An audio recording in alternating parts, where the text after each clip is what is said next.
এই যে ধরেন আর একটা ব্যবসা, এই টিকিট আপনি দিবেন, টিকিট কেউ নিতে চাবে না। আর একটা কারণ তো আছে, এই যে রাস্তা, একবার আপনি ওয়াসা কাটে যাবে, একবার বিদ্যুৎ কাটবে, যে কোনো মন্ত্রণালয় বারবার কাটাকাটি করবে।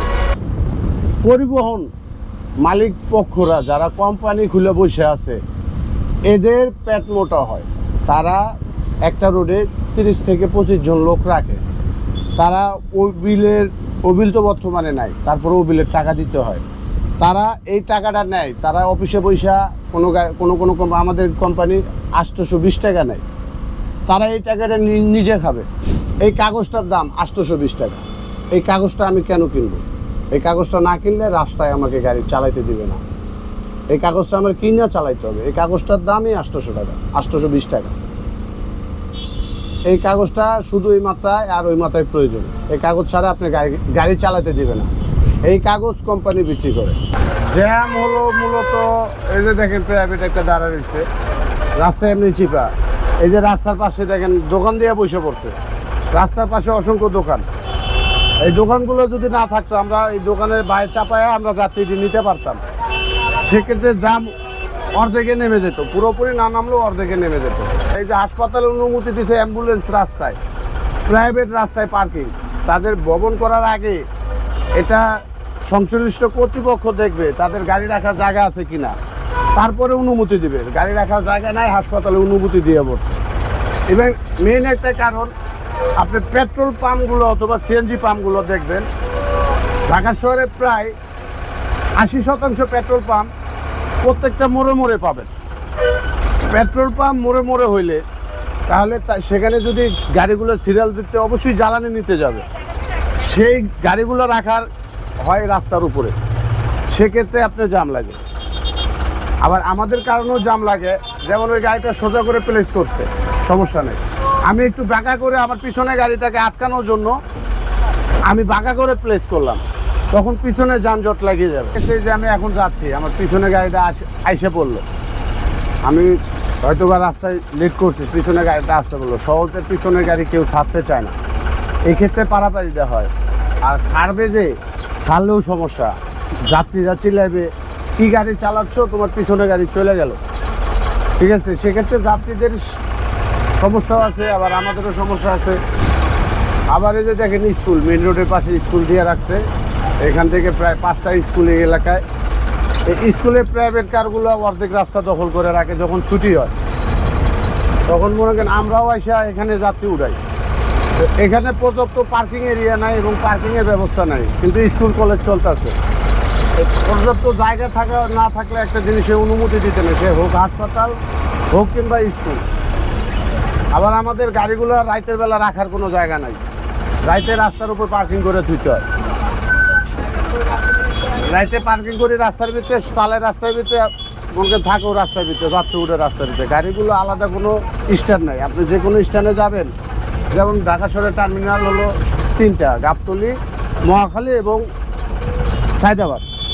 এই 3টা টার্মিনালে কতগুলো ধারণ ক্ষমতা? বাংলাদেশে আছে কত হাজার গাড়ি ঢাকা শহরে।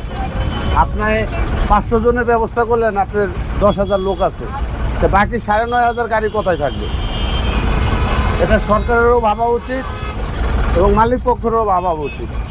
দোনোপক্ষ মিলিতভাবে রাস্তা থেকে গাড়িগুলো সরানো দরকার, ফুটপাত মুক্ত করা দরকার। মূল সমস্যা হচ্ছে ফুটপাত এবং যত্রতত্র পার্কিং।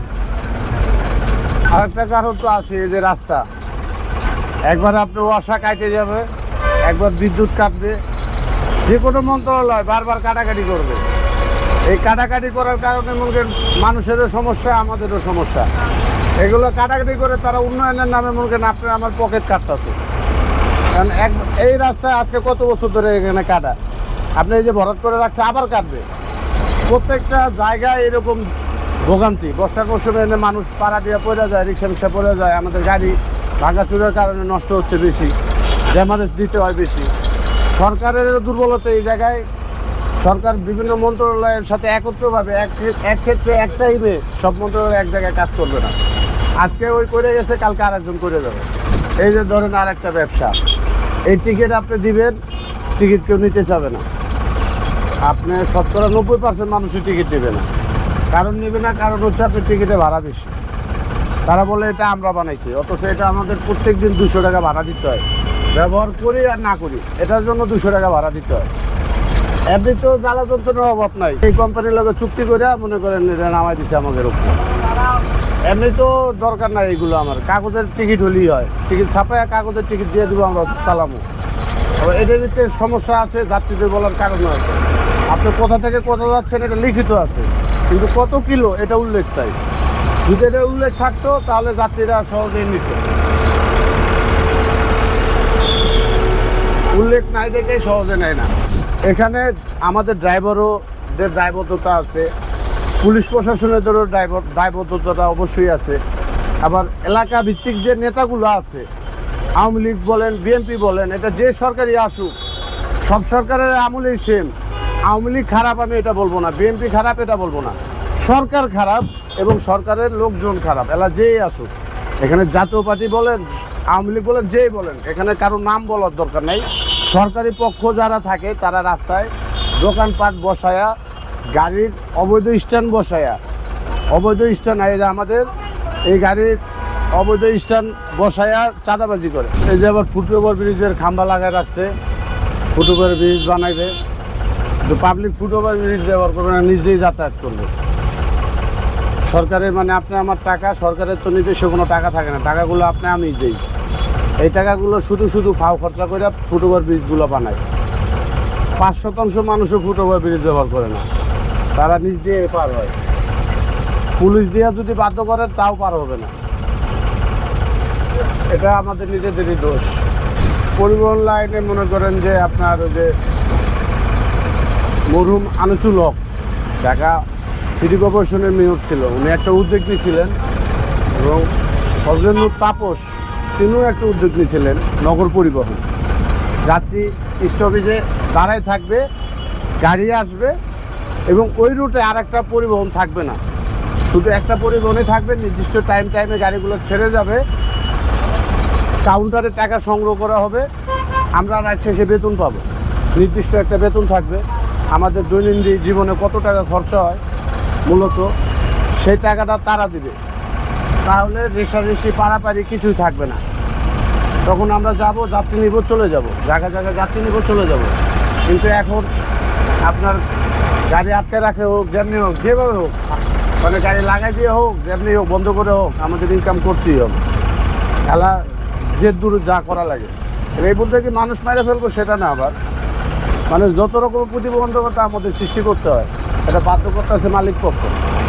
কিন্তু ওই সিস্টেমটা চালুই তো নগর পরিবহন। নগর পরিবহন এক রুটে, যেমন আমি এখান থেকে গাবতলী যাব, এই রুটে একটা বাসই থাকবে, যেমন আমার রফরফ, শুধু রফরফ থাকবে।